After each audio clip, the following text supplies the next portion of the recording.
Diffusion is an important part in making semiconductors or computer chips. But what is diffusion exactly? Grab yourself a piece of candy and let's find out. Chip kids, you ready to learn? Let's go! What's good, what's up? I'm Miss Poe. Chip kids, welcome to our show. All about devices, let's get locked in. Integrate chips, then we're going for the win. Fun experiments with the kids to tie in the STEM. Miss Poe teach us a thing or two with a CHIPKIDS. Let's learn.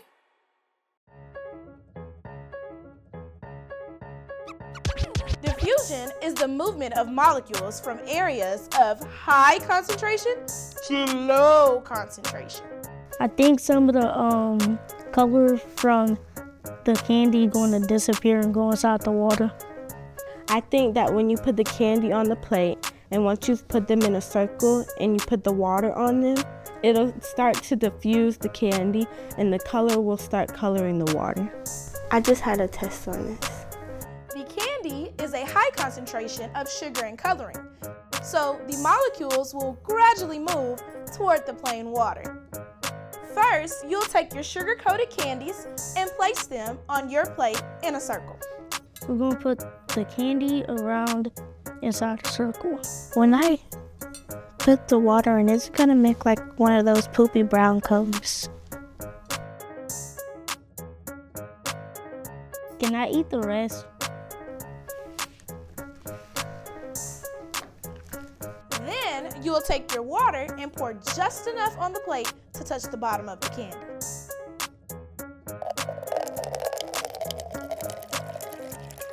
What now? Now, let's set a timer for 5 minutes to see our results. It looks like already, now that I've poured the water in it, the color off of the candy is like melting. Let's mix them together a little bit. I can see some of the color disappearing. Looks like a rainbow. I think the color is gonna come off the candy, but then when it mixes, it's gonna make a poopy brown color like I said before. Yeah, the water is turning the colors of the candy. Yeah, this looks like the 5-minute craft video I watched. Chip Kids is better than 5-minute crafts because I'm on it.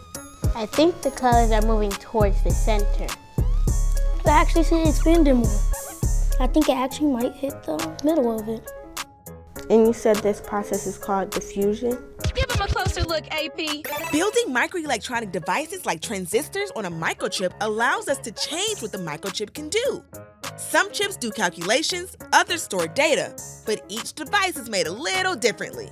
Since pure silicon has set properties when it comes to conductivity, they need to introduce other materials to alter it to get the desired effect.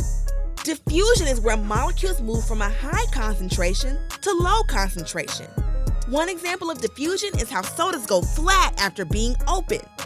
This is caused by carbon dioxide, the source of a soda's bubbly carbonation, diffusing into the relatively low concentration of carbon dioxide in the air around us.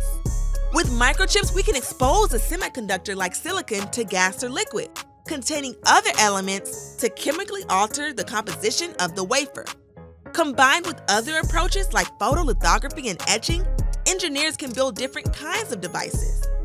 This is just one of the tools we use to design and manufacture microchips that can power our world. What did you think would happen when you poured the water on the plate? Are you surprised by the results? This takes a long time. So wait, this is how molecules work? It's not brown, still a rainbow. And it's better from the one on 5-minute crafts because I did it. Diffusion is important to understand because this is the process used to make transistors, which are the brains of our computer chips. Let's go, it's a new kind of show that's made for you. Miss Poe teach us a thing or two with a CHIPKIDS. Let's learn.